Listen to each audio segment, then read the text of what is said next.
ओम श्री गुरुवे नमः। अंतराल में समाई दिव्य शक्तियाँ सिद्धियाँ भाग 2। पिछले भाग में हमने मनुष्य के 3 शरीरों के बारे में जाना था। वह यह भी जाना था कि इन 3 शरीरों में विकसित व्यक्तियों को क्या कहा जाता है। आगे का भाग कुछ इस प्रकार है। इन ऊंची स्थिति में पहुंची हुई आत्माओं को केवल भगवान के महान कार्यों में योगदान देने के लिए ही जन्मना पड़ता है। इन्हें कर्म भोग के लिए जन्म मरण के हेर फेर में पड़ने और परिणाम सहने के लिए बाधित नहीं होना पड़ता।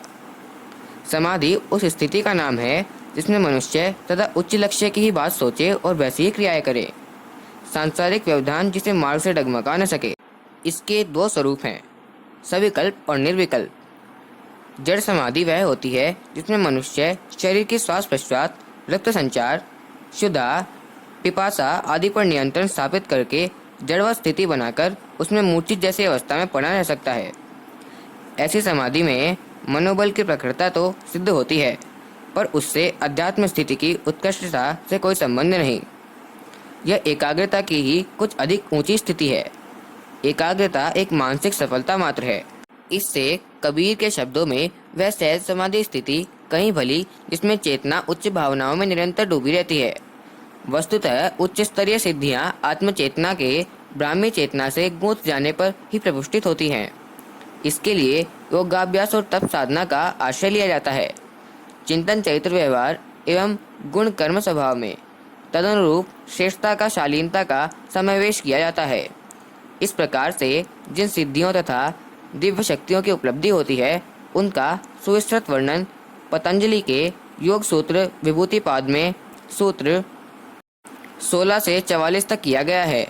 भूत और भविष्य का ज्ञान, सभी प्राणियों की भाषा समझने, पूर्व जन्म के बारे में जानने, दूसरों के मन की बात समझने की क्षमता, अंतर ध्यान, आत्मबल, दूरदर्शन, दूर श्रवण, सर्वज्ञान, भूख प्यास की निवृत्ति, सूक्ष्म शरीरधारी दिव्य शक्तियों के संपर्क आदि अनेकों प्रकार की शक्तियाँ योग साधना से प्राप्त होने का उल्लेख है।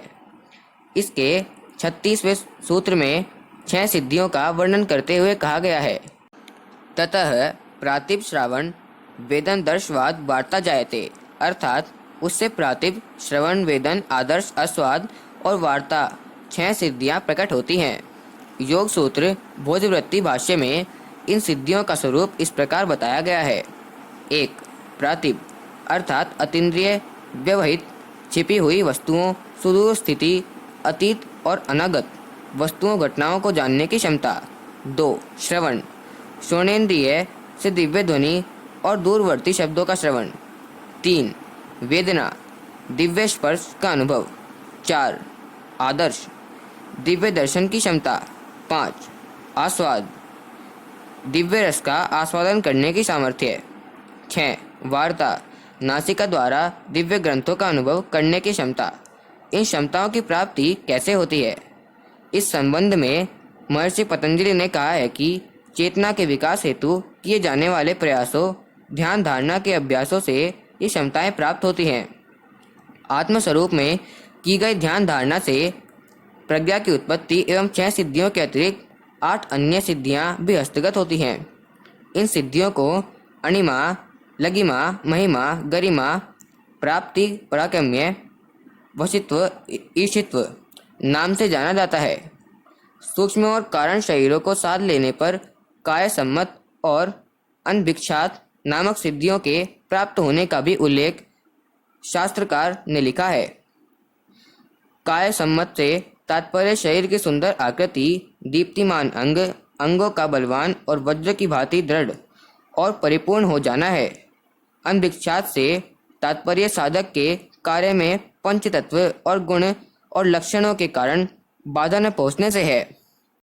अखंड ज्योति, मई 1991, पृष्ठ 44। ओम शांति।